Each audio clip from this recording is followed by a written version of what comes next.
Like Scott said, I'm Paul Hagan. I oversee all of our trade marketing with Wizards of the Coast. And I'm just, for those of you who have not met me before, I'm a big fan of the crowd talking to me during these things. If y'all blank stare me, it's going to freak me out, and this presentation is going to be terrible. So I like y'all talking, so we're going to start. I'm going to start y'all off easy, okay? God, oh, this is going to go terribly. I'm going to start y'all off easy, okay? Hey, all right, there we go. So, what's this from? The Field of Dreams. Field of Dreams, that's correct. Yes, and thank you for cooperating. So, what was the thing reiterated throughout Field of Dreams? What did Kevin Costner? If you build it, they will come. That is not how small businesses work. No, don't do this. Oh my God. So something why am I talking about this? Something we've heard from retailers when we go to conventions, we go to shows, we hear, yeah, that's great. Tell me about growing my business. Tell me what I can do, maybe separate from the product itself, separate from the events itself. What should I be doing in my store to help grow my community? Great. So this is going to be a little experiment today. We're going to see how this goes. To give you a bit of background, worked in a retail location for over 5 years. And then I shifted over to an international franchisor where I worked for another 7 with small business owners around the world. So this is something I'm super passionate about. I love that I get up in front of all y'all and talk about it. So I'm a big fan of lists. I'm going to give y'all 10 things to do today. Just 10. It's not a lot. It's kind of BuzzFeedy. I'm sorry. I'm going to give you 10 things to go home and do. And the first one is I want y'all to go build a budget. And I want to give y'all and I know that's really terrible. I'm starting with math. Oh, there's a bunch of blank stares around the room for that one.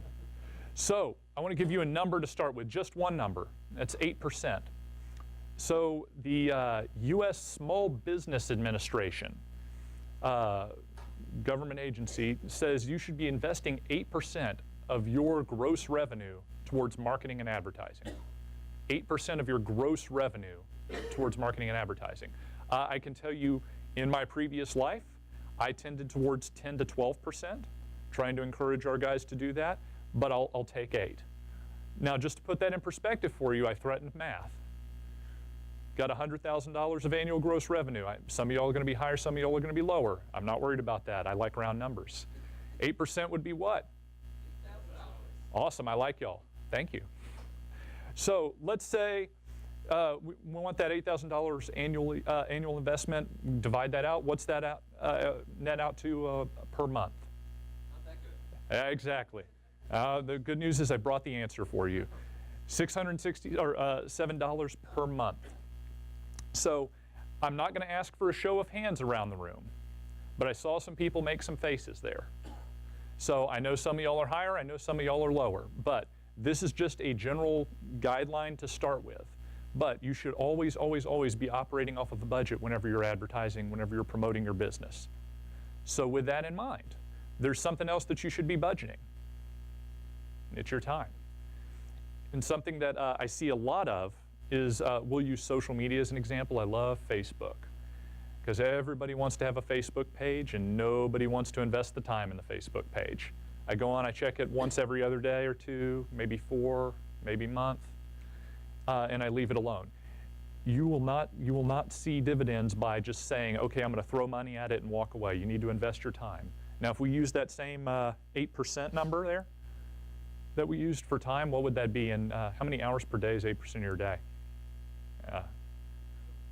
It's on screen. It's about 2 of your hours per day. Now, I'm not going to say every single day you need to sit down and put 2 hours of your day towards marketing and advertising, but I want that in perspective of that's the ballpark, quite honestly, you should be aiming at if you want to continue to grow your community, grow your business. This is not Field of Dreams. You just can't set up shop, open doors, and people magically come out of the cornfield and come see you unless you're in Iowa, and then it actually does work. But this, you have to invest the time and money. So the second thing I want to talk to you all about is branding. And I want you all to brand yourself. You'll notice that this does not say co-brand yourself. Everybody in here own a business? Nodding heads. Okay, cool. Y'all are awake, sort of. Mostly. Okay, I'll take mostly. So something that you need to think about with your business is, what are you doing with your business to make your business unique? What are you doing to stand apart from everybody else? What's your business mean? What's the impression you want people to walk in the door and see for the first time? That means developing a logo, that means developing a name, making sure that you're sticking with it, putting it on everything. You don't need to leverage all these other brands, all these other sources. You'll notice that we're not Google and Wizards of the Coast. It's just Wizards of the Coast. So I told you I like interactivity, so who's this? Awesome. Did you say McDonald's? Man, all right, troublemaker in the fourth row, got it. So, what is, since you're our buddy in the fourth row, what does McDonald's stand, or, no, geez, what? Gotcha. Presentation's gone off the rails right away. Yeah, what does Nike stand for? Spirit of Sports. Spirit of Sports, great. Does anybody disagree with that? Yes, okay, what does it mean? Victory, great. So, here's the deal is, y'all are both in the same ballpark. The words aren't always going to be the same, but I bet everybody knows what Nike makes them feel. That's because Nike's invested years and years in branding. Now, yeah, exactly, there you go. The same can be said of McDonald's. Saw my presentation beforehand, I see how it is. So another question is, who's this? Awesome. So I know it's possible even within the industry. Oh, Channel Fireball. Channel Fireball. Cheap plug for the camera. Okay, so I know that it's possible, and I know that you needed budget time for it. I also want, now say you've done this and you're gonna get people coming into your store, they know who you are, they're coming in, and I know this is, you should probably say decorate, but it doesn't rhyme. So I want y'all to be thinking about whenever you wander into a store, what are you doing with that? What is the impression you want to make? When somebody walks in, you want them to know that Magic is played here, that D&D is played here, and even some other products. I'm not saying we have competition or that there are other game companies here. I appreciate y'all are all in this room. But that means going out and saying things like, one, make sure that you're utilitarian about what you're doing. Do you have an event calendar up in your store that tells everybody, hey, here's what's going on, and here's when you can come back? Sometimes it's even just the fun stuff. Who here has seen the posters we started doing starting with M15? See a couple lots of hands. Awesome, I like that. So this is going to be something that we do from here on out. We want to make sure that there are digital assets available to you also. If you want to go print out a full movie-size poster for your store, deck the place out, and make it look right, great, we want you to do that. I want to give you those tools. And then you can even go one step further. This is a store in Tokyo. What they've gone so far as to do is set up a special area for their feature match each round. And I'm going to see if, I think I've got a laser pointer on this. You notice up here, they've even got monitors pointed down. Now I don't expect everybody to go quite that extreme, but gosh, if I'm a player and I go into the store, isn't that a special experience for me? Now one better, if I'm a player, I go into the store, I play an event, and I wind up in there, how fantastic is that? And do you think that they're going to tell their friends about it? Yes? Oh, okay, you're still awake. Oh, not a chatty crowd. So number 4, I'm going to throw more math at you, which is probably part of the chattiness. So I want you to invest in promotion. And when we talk about investing in promotion, we know that, yeah, there's some stuff out there that you can go run banner ads on different sites. You can go out there and say, sure, you can send out postcards, but I want you thinking about the experience that you get in store. I want to share a story with you that's not about a retailer, that's not about at least not one within our industry. It's Hellbender Harley-Davidson in Atlanta. So a couple months ago, myself, a couple other guys from Wizards go to Atlanta for a show. And while we're out, we say, hey, I wonder if they sell any of our products in the Harley shop. So that's not true. I'm with 2 people who thoroughly enjoy Harleys, and I drive a Honda CR-V, but they outnumbered me. So we go in there and we talk to the owner, who very much looks like a gentleman who sells Harleys for a living. But he comes up, asks us where we're from. We start talking about, Seattle, and it was just after the Super Bowl, so sure enough, the Seahawks came up. Now I'm a Cowboys fan, so it's a painful subject for me every year. But we talked about the Seahawks. how the weather was different, so on and so forth. The long story short, what we told him is that we're in there from the complete other side of the country. We're probably not buying a Harley that day. But we go about our shopping. I dive off camera, sorry. And he hands us one of these on our way out. Just a little screen print bag, drawstrings, and inside there's a few things in there. A little cooler, a couple of koozies, all with their logo on it. Now, keeping in mind, this gentleman knows that we're not buying anything that day. We will not be riding out of there, 3 Harleys racing to the other side of the country. But he made sure to give it to us anyways. And why did he do that? Marketing, exactly. Yay, the plant worked. Way in the back, yes, sir. The reason he did it is evident by the logo being on the screen right now. You, sir, are very correct. You are lots correct. That's right. So he's looking at this thing and saying, okay, here's some people I can at least make a good experience for. Now, is it always going to pay off 100% of the time? No. But I can tell you that I've told this story to several rooms full of people. The 2 guys I went with have told them to several rooms full of people. I guarantee we've probably told over 1,000 people about our experience at this point. Now, for something like that drawstring bag, which I dropped immediately and forgot I wanted to hold back up, how much do you think one of these costs? $2, $3. Anybody else? Oh, cheater, he just got 100 of them for $1.50 each. So, do you think this story was worth $1.50? Anybody in here from Atlanta? Didn't work out. I'm going to Atlanta next week. There you go. Would you like to buy a Harley? No, but I can stop by a shirt. Stop by and buy a shirt. Buy a shirt. Fantastic. So, okay, now he just converted his $1.50 into, I'm sure Harley shirts are cheap too. They're only $25 or something like that.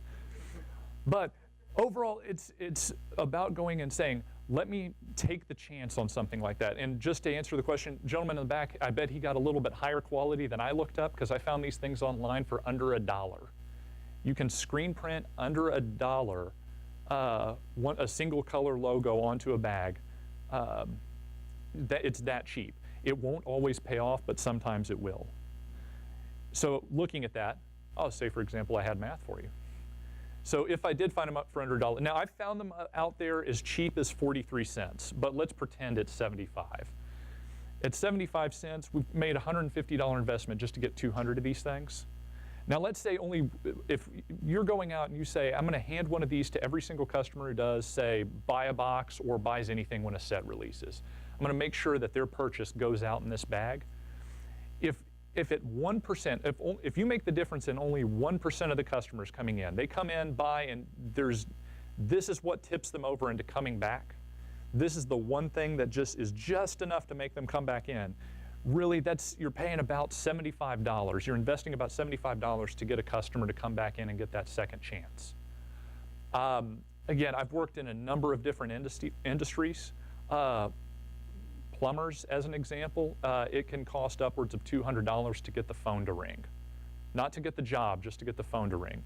$75 for an investment to get a new customer to come in and come back. I cannot think of anything that I would rather do. That's such a valuable tool. So with that in mind, we know that the math works, or at least the people left awake did. Yay! Oh, yay, math! I want you to mobilize y'all as players.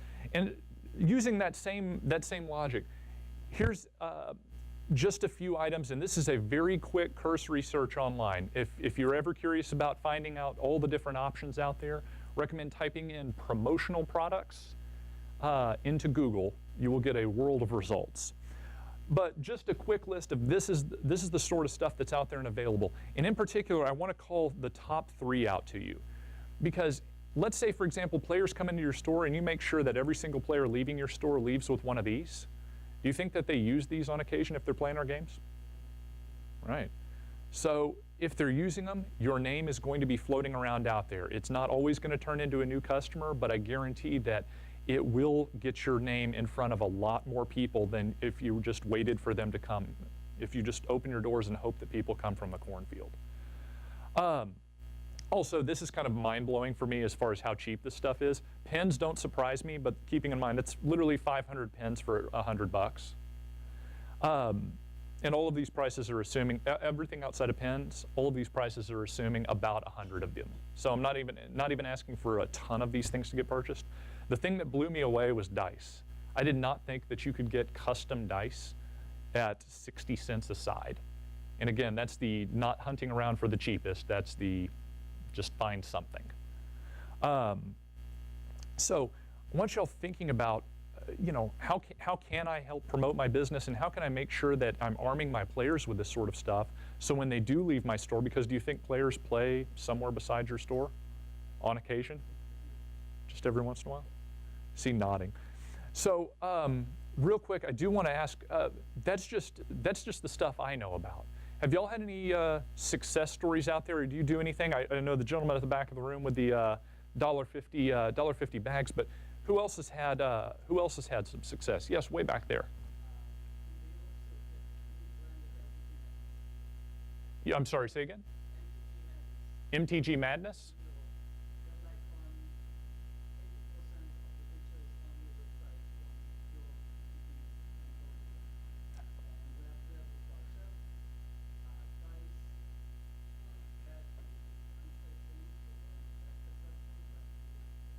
So you did pads, shirts, dice, and other such.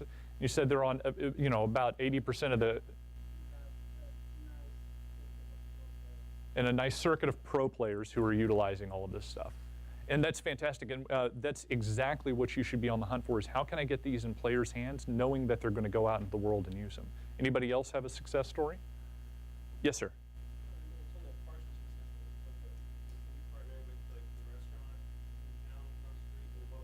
Mm-hmm. And we go on to we call it family game night, but that's a family favorite word. So we call it board game night. We do simple board games in their store. So you partnered with a local restaurant and you set up board game night? Yeah. So that with people who would never have come in and talk to the game player, well, we're going to sit around and eat in a restaurant with people who are sitting there and playing. Yeah, so people who you would otherwise not be exposed to. So exactly what we're talking about, getting exposed to your brand, to your store, and now you have the opportunity to convert them into customers. That's fantastic. Oh, yes, ma'am.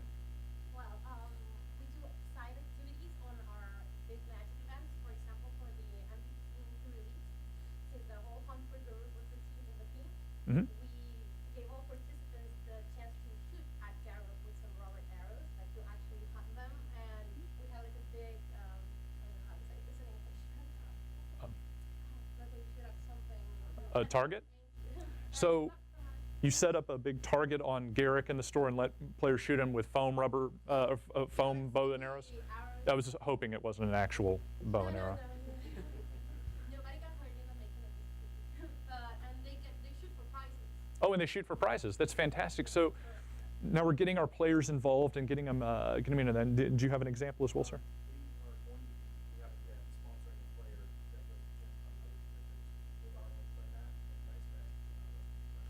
So sponsoring a player to go to GenCon and other conventions with your playmat, with your dice bag, and going out and hopefully finding some success there. That's awesome. So the other thing I want to talk about, or another thing is getting online. And I would assume almost every single person in this room has a website. Is there anybody who does not have a website? Couple people. So that's something that's starting to trend that way because we've got the fun world of social media coming up. But before we get into that, how many people have, I just want a quick show of hands, how many people have a weekly or regular email that goes out to their customers? So lightly mixed here. This is something I really want to encourage everybody to have. 85% of the US right now has an email address that they get things on. Now that other 15%, yes, are going to be people who are slowly transitioning away from email, as well as those who don't have internet. But just ballpark number, 85% of your customer base has an email address that you could be getting them news on. So as new products come in, as major events are coming up. So I bet more hands go up for this. Who here has a Facebook page? There we go. I like that. So if you don't have a Facebook page, I really want to encourage you to go set one up. You know, that's I think last number I heard was 1.2 billion people on Facebook. There may be some of your customers out there. So just a few. Now we're going to get into some of the stuff I'm betting I don't see as many hands on. What about Twitter? Oh, we've got a strong enough Twitter presence. So if you're not on Twitter, Twitter's a little bit trickier one up there, but those of you who aren't, that's another about 270 million active users on any given week. We'll be actually talking about Twitter a little bit later today as well as Facebook. What about Instagram? Just a smattering. What about Vine? And then Snapchat. So that's not unusual, and I'm not standing up here saying shame on all of you for not being on Snapchat. How dare you? What I do want to point out, though, is that marketing is one of the big things that I want to encourage you to do is never go, how can my customers come to my message? It's the other way around, is how can my message go to my customers?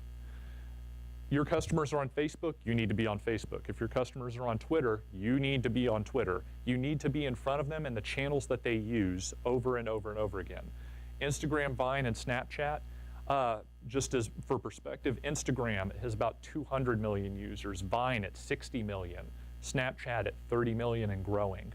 So these are channels, and who are early adopters with new social technologies? Young people. They tend to skew very young, or they tend to skew younger, and they tend to skew male.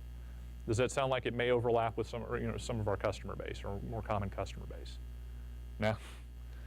But it's something where it's be where your customers are, because how else are you going to get your message in front of them? So with that, do y'all have any success stories surrounding social media that you could share? Oh, yes. I don't know if it's a success story in my opinion. The majority of it, but I love Instagram because it connects with my Facebook and Twitter. So I can take a picture of maybe a review or something that we did maybe throw up on our site, and it automatically gets posted to the other two social media sites. So I'm hitting all three of those social media sites at the same time. Exactly. So you're taking advantage of the fact that Instagram can connect with Facebook and Twitter. If you're taking a photo, now you've hit 3 separate channels with 1 button click. You're making sure that you're getting in front of that many more people just by clicking on a single button. That's awesome. Anybody else? Whoa, way in the back. You're going to have to bellow for me.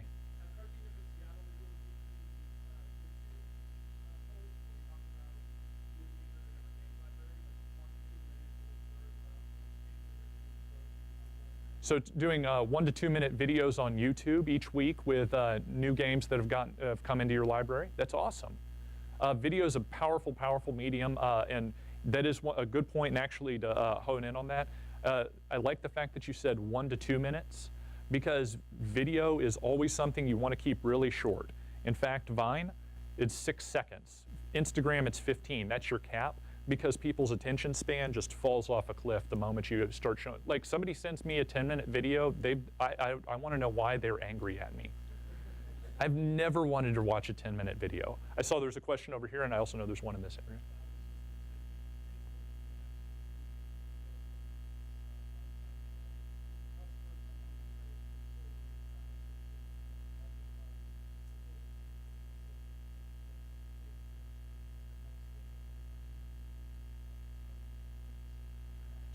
So to repeat that, you found Facebook to be just crucial to your business's growth. You had a customer come in, sell some or want to trade some Silver Age comics in exchange for Magic, and post it on Facebook. Just post photos, and within a day, you had somebody who is interested. Oh, somebody had already come in within a day to trade Magic cards for those comics. That's fantastic. So, what's this? A plug. In fact, it's a cheap plug. So later today, we're going to be talking about social media at about 4 o'clock. So you should, make sure to come back for that.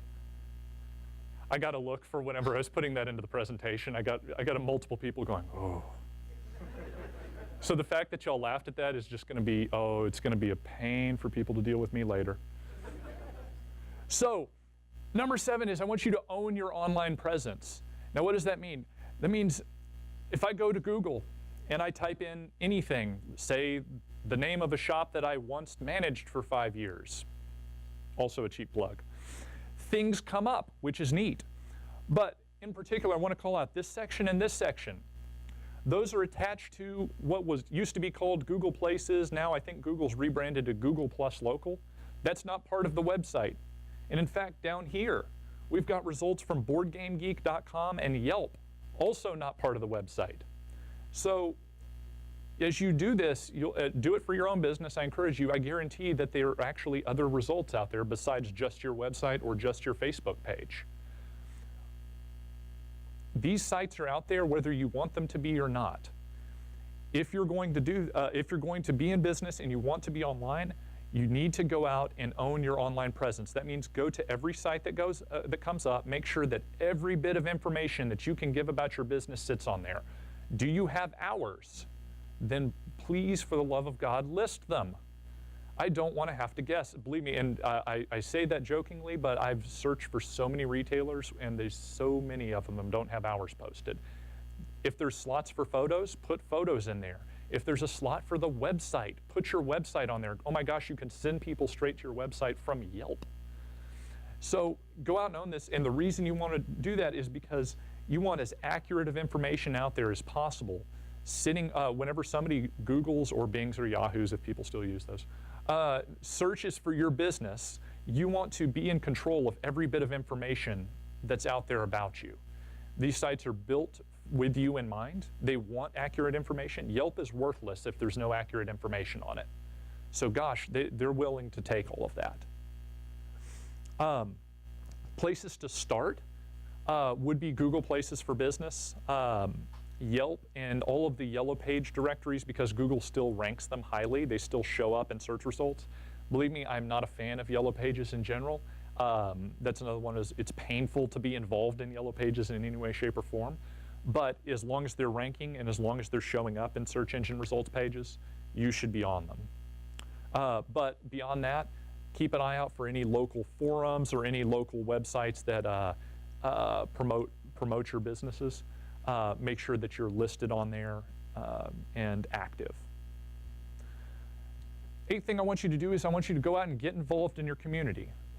This is something that, this is literally the hardest thing I ever have to tell any small business owner anywhere. I want you to leave the building and go get involved in your community. It's not comfortable. Nobody really loves doing it. Well, some of you might. A lot of people just do not like going, okay, I'm going to have to go put myself in an uncomfortable situation, join the chamber, join my local BNI, get involved in anything and everything that you can. But it does pay off. I want to share a story about Good Times Games up in Prince Rupert, British Columbia. The gentleman here, Rob Gruber, has regular 100+ Kaijudo players descending upon his store. Oh goodness. Am I still on? Great, okay. Has over 100 Kaijudo players descending upon his store on a regular basis. This gentleman is also the reason that I get to cause trouble whenever somebody says, I don't have a big enough community. Prince Rupert is 13,000 people. He has 100+ Kaijudo players in his store on a regular basis. So that's a powerful, that's kind of a powerful following for a game that's not Magic. That's impressive. Now, how did he do that? Is he started by just going out of his building and getting involved in his community. He went out and worked at the local children's hospital. He did stuff that didn't work. My favorite thing is him setting up shop in front of a grocery store and trying to teach people how to play Kaijudo there. Like, here's the deal. Not everything's going to work, but some stuff will, and you're not gonna succeed by not trying. Meanwhile, and I see that we've got Helen and back. Can you help me out with the pronunciation on this? Because I'm going to butcher it in Texan. Oh my gosh, I can't even say that. Au bois, hue. We'll pretend I said that right. Oh my gosh. So this is in Paris. What they did is they went out and got a inter-school M15 pre-release. They had schools competing against one another. And they even did a photo campaign online with a Garrick standee hiding all over the city in and around major landmarks. How do you think the kids in those schools, do you think they reacted well to that? Exactly, like you can see, oh, that's my school and magic has come to my school. I get to compete with everybody else. That's like, if I get to compete against another school, that's fantastic. College sports are built on that. You think there's a little bit of interest in competing? That's your evidence there. They had amazing success with that. But I want y'all to go out and get involved in some way, shape, or form, and don't be afraid to try stuff that makes you uncomfortable, because you will not succeed every single time, but you will succeed over time. Yes, sir. I just want to suggest a parallel to schools, other youth-based organizations. So we have like Boys and Girls Clubs or things that are related to that, where I know it's not open in the same way as other public venues, so shops and whatnot, but to promote it in those groups, they don't have any other venue except for us coming in and saying, hey, you guys like these games? Well, you've never heard of it, let us volunteer one of our regulars to come and help you out. That's an awesome example. So getting involved with, I love the delivery too. Getting involved with other local youth groups like Boys and Girls Club, making sure that you're introducing them, because they don't have the other venues to go into this. So that's fantastic. And also looking to your customers and saying, gosh, where do you get involved? Because they know other people. I guarantee they do. So who else has gotten involved in their community and had it work out for them? Yes, ma'am.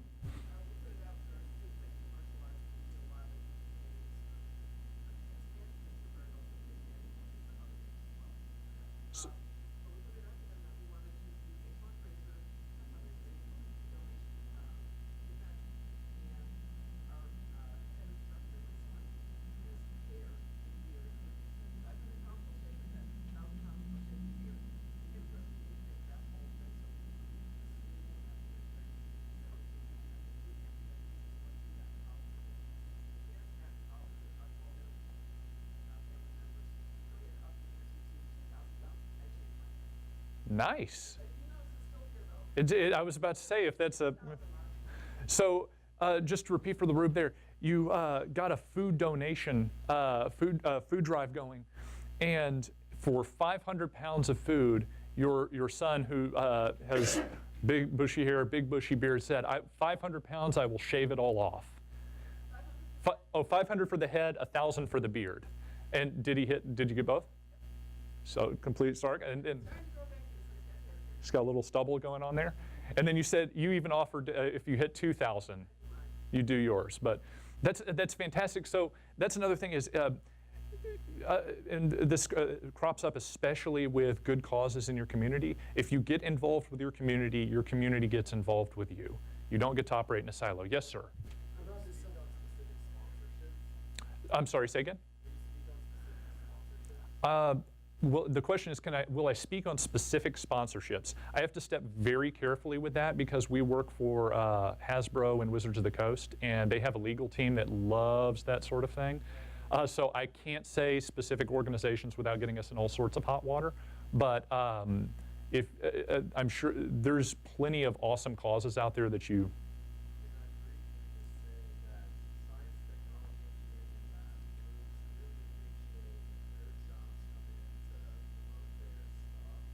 So science, technology, engineering, and math. Mm-hmm.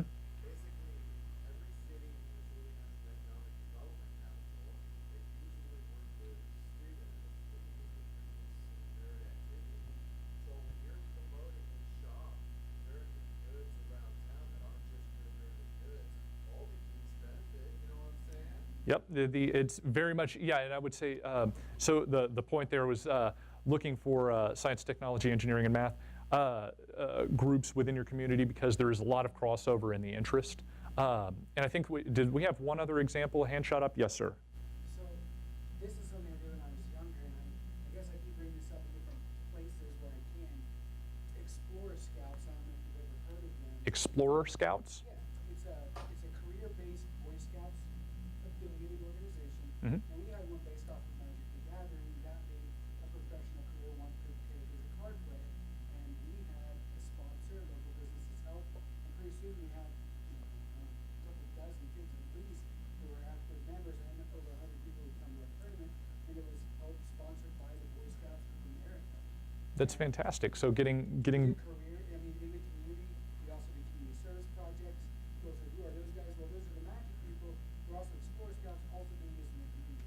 And that's easy to do, and any of you can do it, any store can even sponsor it, and I can't think of a better way of doing it. exact. So getting involved in your community. And yes, sir. Last one, and then we need to make sure we're chugging along. Little leagues. Yeah. So sponsoring them, Yes. Sponsoring teams. sponsoring teams in Little League. Perfect. Exactly. So, and some of this came up over here with this gentleman over here, is developing a partnership. There are any number of businesses, any number of organizations in your area that do business with your customers. I love this photo. This is Terracrux Games in Tacoma. And he, store owner there, got a deal going with his a bakery next door that said, hey, we will make sure that we send over all of our Journey into Nyx pre-release players over your direction, and could you, help us out a little bit? And so, what type of cookies are those? You'd think they were whale. They're Kraken. I loved it. And then we've also got, and then I think this also came up over here as well, but sponsoring groups, sponsoring players to go out in the world. This is Blitzplatz in Germany, who send a group of players around wearing the Bloody Shambles group. So I know we've heard a couple of these, but did y'all have some other examples of getting partnerships going with folks, either your players or other groups? Yes, sir. We had a couple. One, we had a laser tag place open up in the shopping center with us. So we did for one of our TCUs, they came and set up in front of the store and had a laser tag shootout with booster tags that were inside of it. So got a deal going with laser tag, and they had a laser tag shootout for boosters. Yeah. Awesome. Yes, sir. Do an annual open public community kind of cookout, hot dogs, hamburgers, that kind of thing. We invited the Society for Creative Anachronism to come and eat each other up right in front of the shop. Tell me that's not okay. So hired the Society for Creative Anachronism. So for free. Oh, excuse me. Had cross promotion going with the Society for Creative Anachronism to have some mock fights out in front of the store. That's outstanding. Yes, sir. That would be a double-edged sword. Ah, I see what you did there. Ah, yeah. Because that could either get people to come to your store or scare them away. Well, and I would say that's something to keep in mind. Look at your customer base and see, okay, is this going to be a net positive, a net negative? But overall, that's outstanding. The last thing I want to talk to you all about is celebrating with your players. And this is something I know everybody has it in them to do this, but I know that sometimes it gets a little lax and maybe you don't do it all the time. But remember that creating these happy experiences, creating these amazing experiences is really what keeps people coming back. And it gets them to share the stories in particular. So making sure that it goes beyond just what comes in a kit and what packs they're opening. This is with the M15 pre-release. They asked their players leading up to the pre-release to bring in Get Well Soon cards for Garrick, which they pinned all over him, including somebody who signed it, "Go Get 'em, Tiger." Feel better and recover quickly. This Mint in Tokyo held a summer kimono event where all of their women came in to played the pre-release in their summer kimonos, and everybody seemed to have a good time except for the woman on the over here, who looks like in red there, who is not playing around. This is no joke. I wanted to put do you think this is a game, right below her, but felt like it was probably better to show the name of the store. And then the last one I wanted to share from Australia, and unfortunately this got sent to me and it didn't have the store name attached. But they had a little fun with Garrick leading up to the pre-release. You know, he came, you know, he saw, and he conquered. So none of this, none of this is something that we went out and prescribed, but it's everything that I know that everybody in here knows, and I just want to encourage y'all to keep doing it, is going out and finding fun ways to celebrate with your players, and make sure that they're having a good time, have something to go out there and share. So, and on that, actually, let me jump here, just as kind of a quick recap, that way I want to have it on screen, so everybody can see, but let me ask you just a quick informal poll of the room before we jump into some additional questions. This is something that we're trying to do more of with the WPN website, and that we're going to be incorporating into our convention schedules or our show schedules. Do y'all find this sort of information useful? Do you want to see more of this, less of this? You just want me to wrap it up and get off stage? Yes, sir. This was probably one of the best things I've seen so far. I'm putting that on my LinkedIn profile. So, No, seriously. no, I really appreciate that. The reason why is because you guys are taking a big picture approach to marketing your product. You're not saying, hey guys, it's all about wizards, it's all about magic, and all that stuff. What you were saying is, if you're healthy, you'll sell more of our stuff. So let's get you healthy. Think about these business concepts that maybe you might not know or heard about. Make it less of a subconscious thing, more of a conscious. No, it's fantastic. Absolutely fantastic. Outstanding. I'm glad you liked it. Yes, sir. I also appreciate professional organization and presentation. That is one thing that I would specifically note, especially in this kind of venue.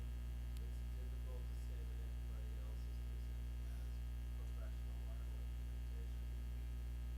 The associates that are here today appreciate it. Oh, thank you. I appreciate that. That was nice of you. So with regard to anything that we talked about here today, anything that honestly that we didn't talk about with regard to promoting your business, what sort of questions do y'all have? What can we chat about? Anything? I think we've got a few minutes left here. Yeah, about 15. As far as a suggestion for the future, I think it would be nice to see some examples of businesses that have used social media well. Oh, I'm glad you asked that.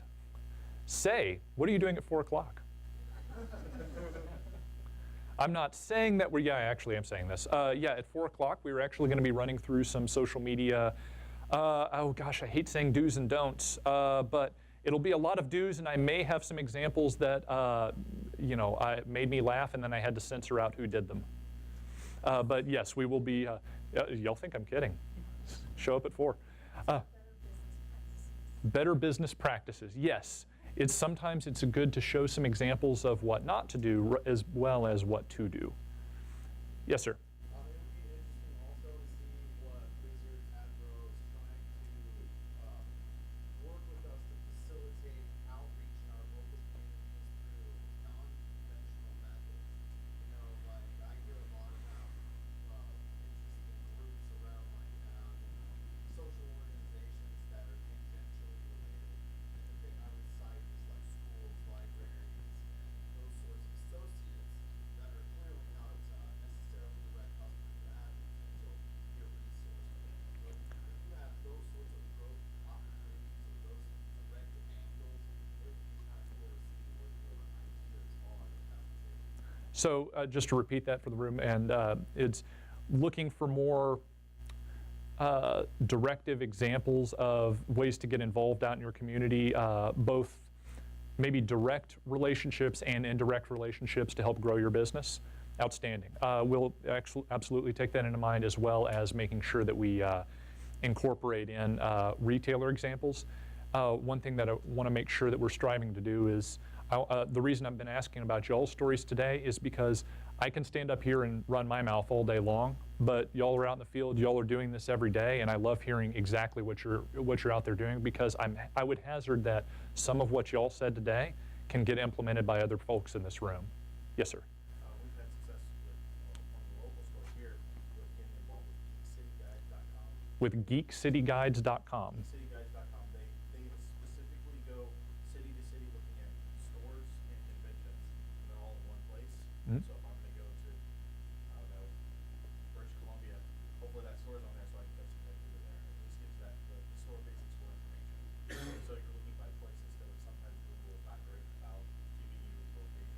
So it helps give you a little bit, one, the location and a bit more of the detail surrounding the store with a gamer eye focused on it. Awesome. Anybody else?